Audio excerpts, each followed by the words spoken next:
stundum detti ég bara í svona hama, ég vill bara testa hversu mentally sterk ég hversu mikið get ég pínt sjálfa mig og þá get ég hugsað þetta, svo ef það kemur eitthvað svona á heimsleikunum, þá get ég hugsað, ok, ég hef gert þetta, þá get ég alveg gert þetta.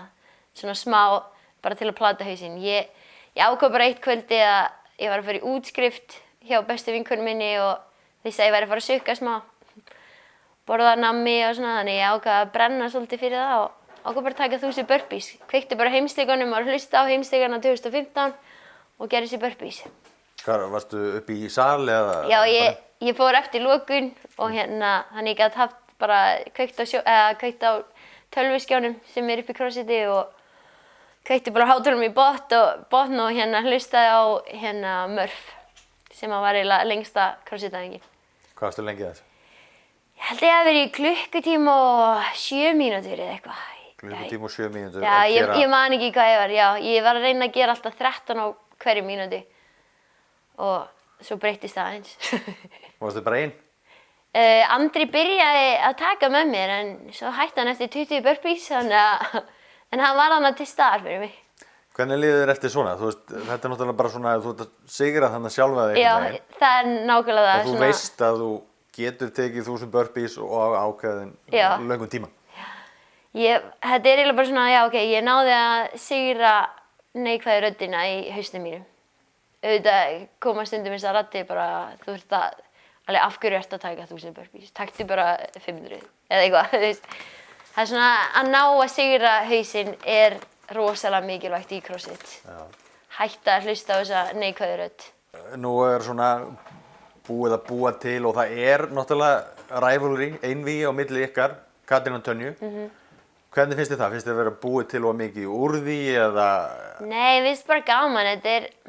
Þetta brýtir aðeins svona upp seasonið, hafa eitthvað til að hlakka til og ég meina eins og ég sagði þetta open skiptir í engu máli þannig að þetta er bara skemmtilegt sjó og gaman að hitta alla í CrossFitinu þessa síðustu viku open. En á leikunum sjálfum, þú veist, þá bara þið eru sigur stránglegar. Já.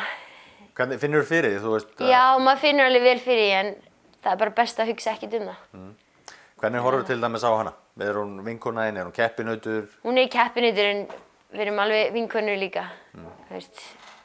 Við erum kannski ekkert eitthvað að spjalla mikið á heimsleikunum eitthvað þannig en þannig það bara, maður er bara að halda sér í sóninu og ég er með hvernig ég framkvæmi hlutina og hvað hentar mér best til að slaka á meðan hún er með sitt og ég vil einhvern veginn ekki hún sé að koma inn fyrir minn þægindarhring á minn, ég er að keppa og hún vill örugglega ekki heldur.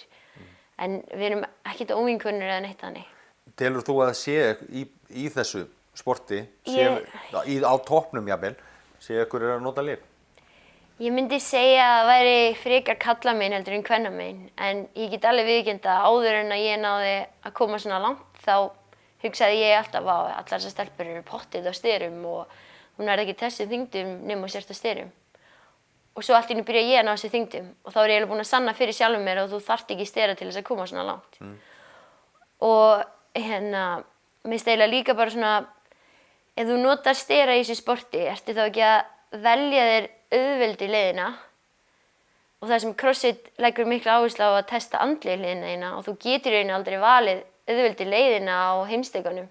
Það sem að þeir eru bara rétt flugmið og þú ert bara að fara einhvert. Þetta er svona, ef þú velur auðveldi leiðina þá held ég þú komist aldrei á toppinn. Er einhver önnur lyf heldur en sterar? Notar þú fæðubótarefni einhvers konar lyf?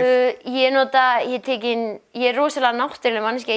Mér finnst mjög óþægilegt að taka inn duft og eitthvað svona en ég tek inn whey protein á meðan ég er að æfa bara því það er svona fljótari í upptöku og en svo tek ég turmeric og omega 3 og D-vitamin á meðan ég er í Íslandi.